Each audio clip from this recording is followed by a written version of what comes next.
the most unique facility in North Dakota's Lignite fleet is the Great Plains Synfuels Plant, which is owned and operated by Dakota Gasification Company, a wholly owned subsidiary of Basin Electric Power Cooperative. Dale Johnson, the plant manager, is with us today on Energy Matters. Dale, how are you? I'm very well, thank you. Good, nice to have you on the program. So, what do you do at the Great Plains Synfuels Plant? Me personally, I'm the plant manager. Yeah, I know. You're the boss man. You're calling the shots. That part I get. What I mean, and I understand you have what about 700 employees? Is that right? We have almost 750 employees right now, and we actually currently have over 600 contractors working on a major project for us. Incredible. So, just bring us inside a little bit about what those people are doing. Yourself and obviously this entire team. What happens every day there? So the gasification plant, basically what we do is we convert coal into basically a variety of different products. We produce, our origin was with natural gas. We produce a synthetic natural gas. It's pipeline quality gas. But we also produce fertilizers, anhydrous ammonia, ammonium sulfate fertilizer. We've got several different chemicals, fuels that we sell into the fuel market, rare gases, krypton xenon gas, liquid nitrogen, and I think one of our big features in the last several years has been our CO2 project.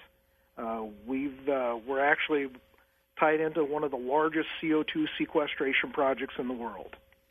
I was there a few years ago, and there were film crews coming from all around the world to see this firsthand and get a sense of it. Why is it so popular? Why is it getting the attention it does?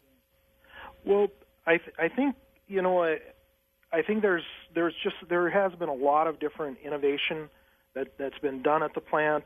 Some of the fertilizers that we generate. For example, the ammonium sulfate that comes from our flue gas. So we're taking a process that would have created a waste, like what they do with a typical flue gas desulfurization, and we make a ammonium sulfate fertilizer from that. So that's one of the many unique things we do. The CO2 project, when we were talking, when all the talk was about greenhouse gas.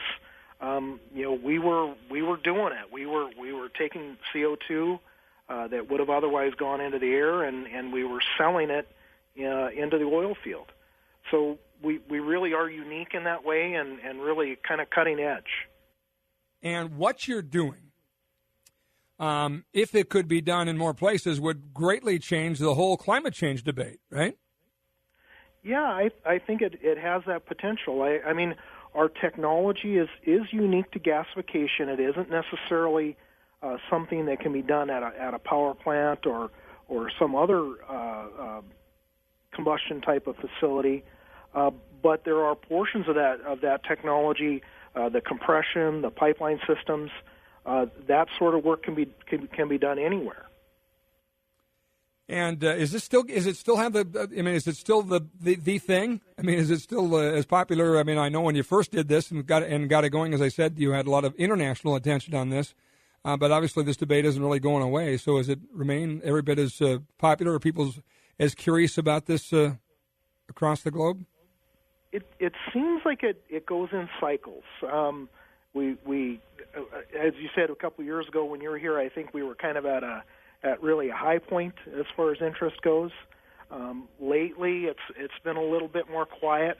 I think one thing in terms of the industry that's important to understand is that the CO2 that's used for enhanced oil recovery, obviously that demand, that price, is driven by oil prices.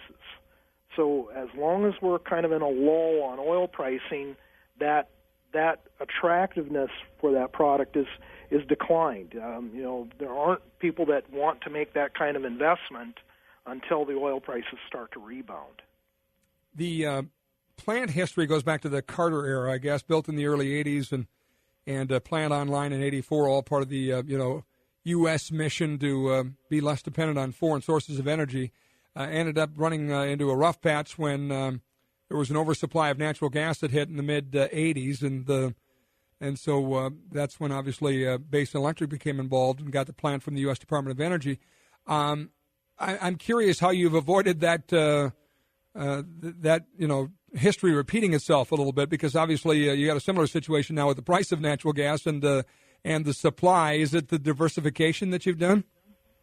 Yeah, absolutely. If we were only in the natural gas business, I don't know how long we would have lasted. But we talk about our revenue streams from this plant, for example, and in the 1984, 1985 time frame, virtually all of our revenue was from natural gas. And I mentioned earlier that we're about to embark on a new project, the urea project. When we get that project done, only 25% of our revenue is going to be from natural gas. 75% of the revenue is from all the various products that we produce that are less dependent on that natural gas market. Tell us a little bit about this new project, by the way. What kind of time frame are you under? Sounds like you're ramping up with contractors and lots of things happening. But what's the ultimate market and product with this, and what kind of time frame are you on? So we've been working on the urea project for 2 or almost 3 years now. Excuse me. And we're really getting close. The project itself is about 75% complete. As I mentioned, we got about 600 contractors on site right now, making great progress. We think we're on track to have that particular unit mechanically complete, fairly late this year. We're hoping to be, really in the commercial business right around the end of the year, first part of next year. So that should be a really exciting time for us.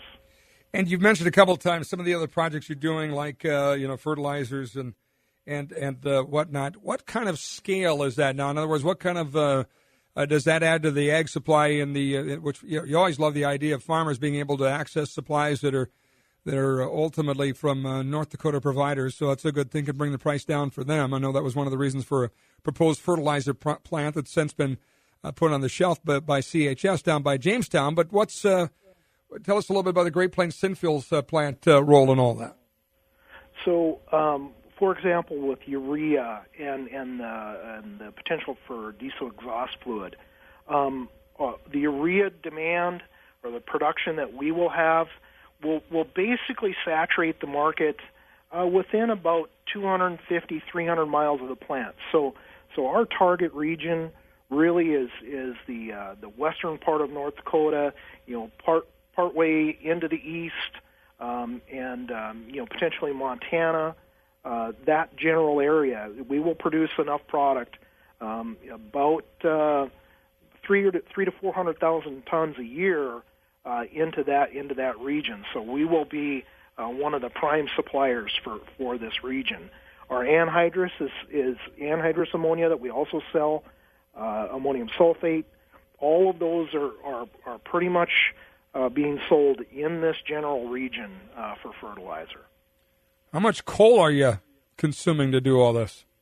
So we bring in a little over 18,000 tons a day of coal. So pretty similar to some of the large power plants in the region.